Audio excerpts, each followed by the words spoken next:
So even with masking, you have to scrape. Don't think you've done something wrong if you get little bits like that. When you do a burst, just put a really dry coat of clear over it, just a really very dry coat, otherwise it can mottle and be ruined.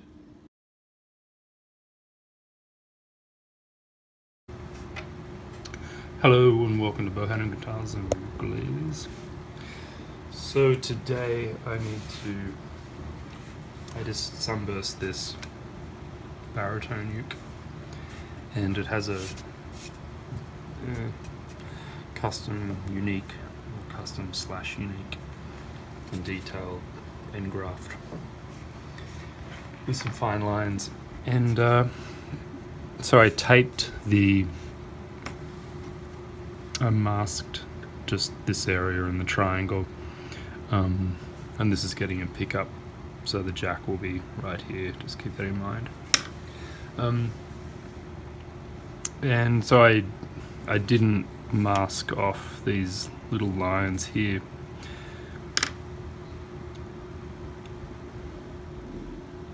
because they're very fine. Now, what I want to do, there's another reason why I didn't mask them off, and it's sort of an artistic reason. Well, it's all an artistic reason. So this white line, it goes over this white line here, and then it goes under this white line here. So what I want to do is use this overspray, and I want to scrape this back to white, but then leave a tiny bit of the overspray just so it looks like it's shadow going underneath this binding purfling. Now I can't zoom in any closer here.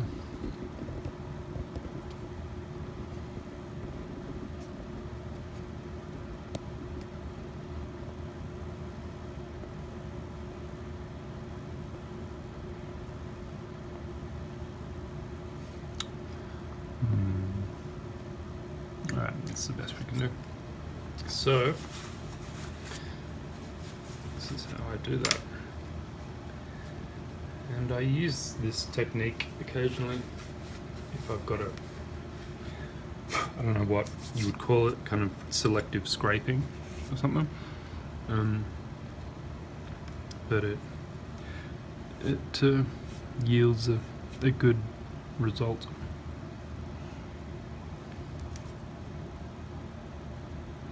And this white line here is only 1/10 thou thick, so using a new sharp blade, actually I'm going to make that even sharper. Just using a piece of sandpaper. Just going to get this really pointy. So I just sanded this edge here just so that's pointy. Could use a scalpel, I suppose, but I find that it's easier to control with one of these. Okay.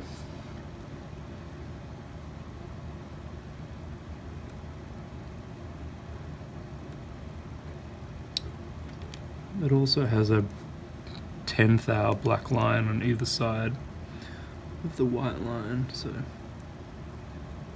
that's going to help me.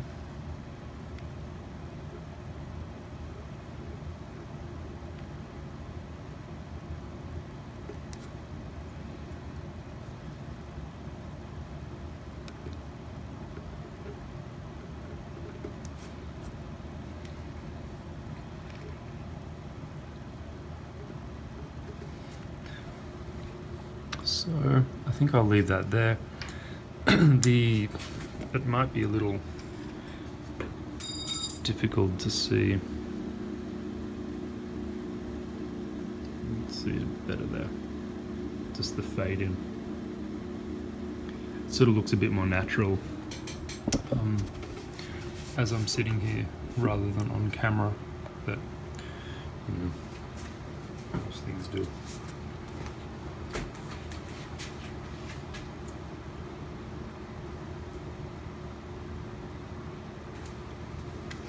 Okey-doke. On to the next ones.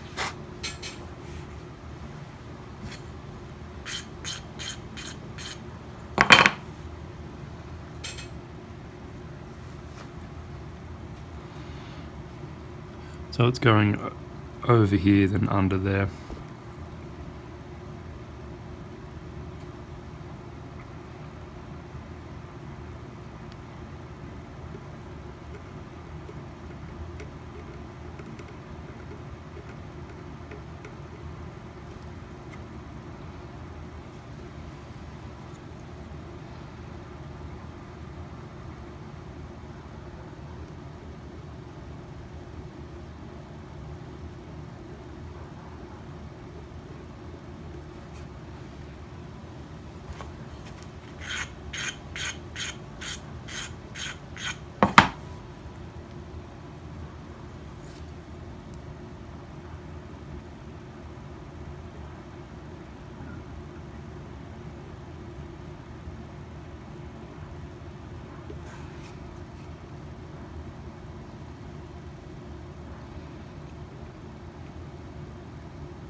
You can also do this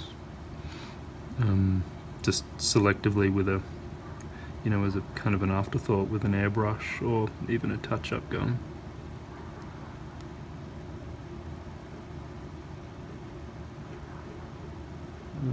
It all looks the same in the end.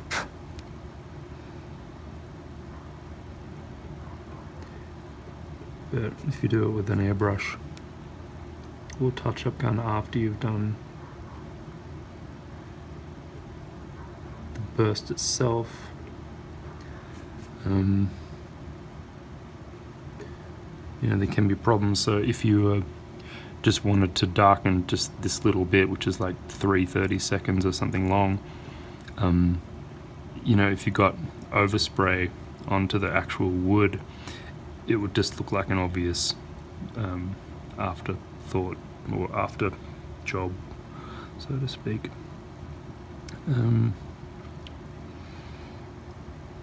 Which doesn't look good, so it's easier just to not mask it off and just scrape back the actual sunburst colour. Seems to be the best way, unless it's like a, you know, say you're doing a blue sunburst, but you want the shadow on the line to be like more of a shadowy colour, even though shadows are technically bluey in colour. But on an instrument you probably want it to look a little more browny black.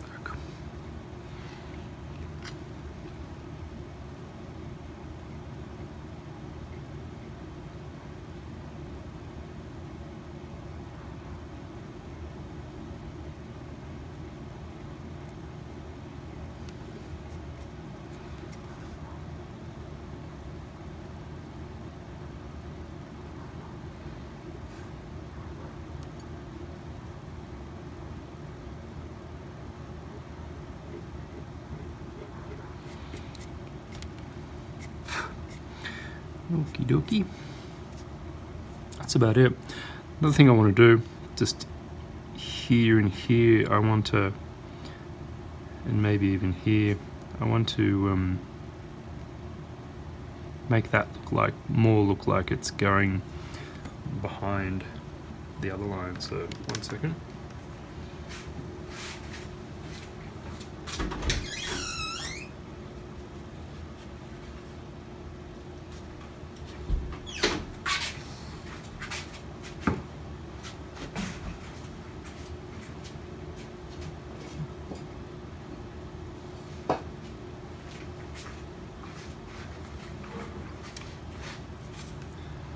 Okay, so I have some of the bottle that I use for the sunburst colour.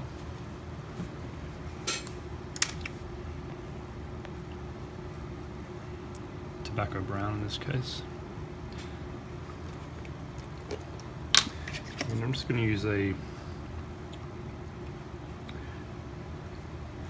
reasonably fine paintbrush.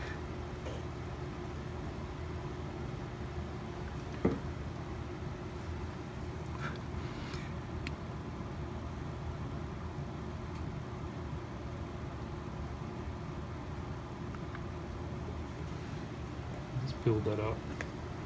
This dye solution is mostly thinners.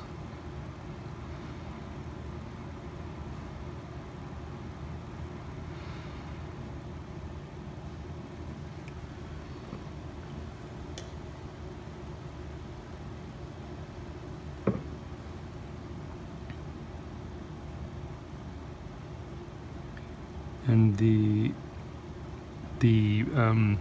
burst on the wood has a dry clear coat over it, so it's okay to handle lightly.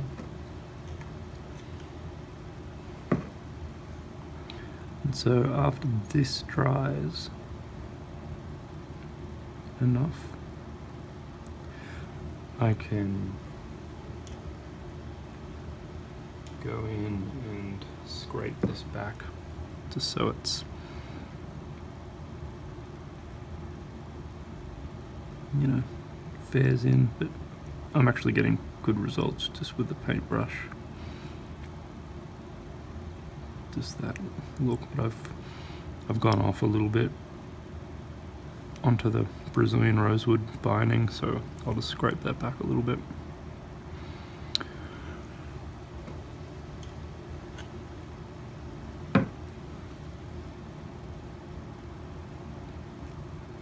I found doing this even if it's just a tiny bit, really helps give the illusion of that vine or line or whatever you want to call it,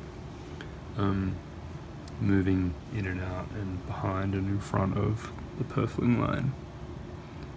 It gives it a new dimension and a beautiful 3D look.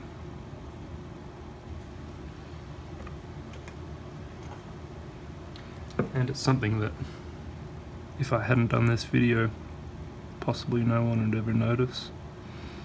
But sometimes that's not the point.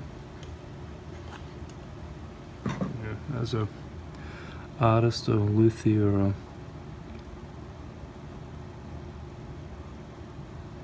whatever you are, or both.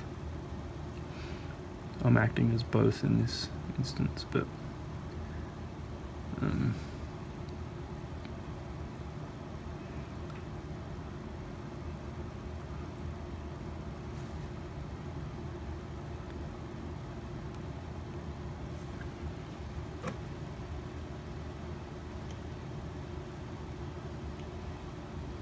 think it's a good thing to, you know, do little bits like this.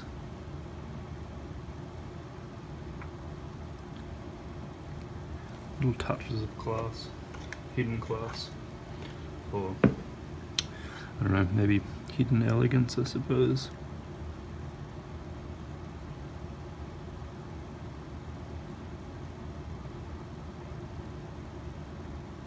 Things that are the easiest to miss often are the most beautiful things in life and in art and in people.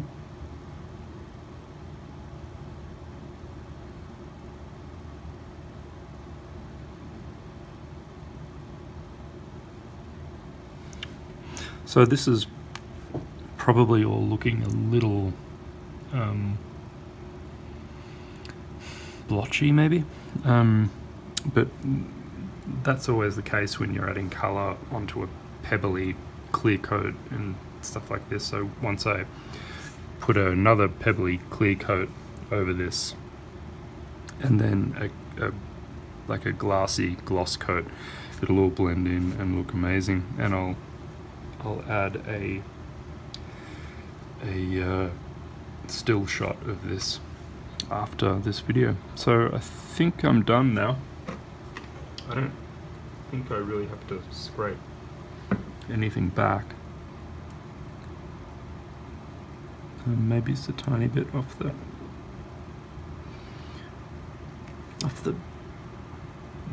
bindings.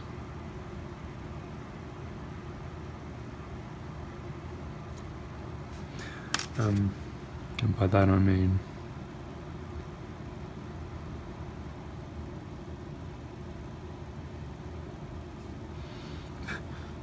bit of that.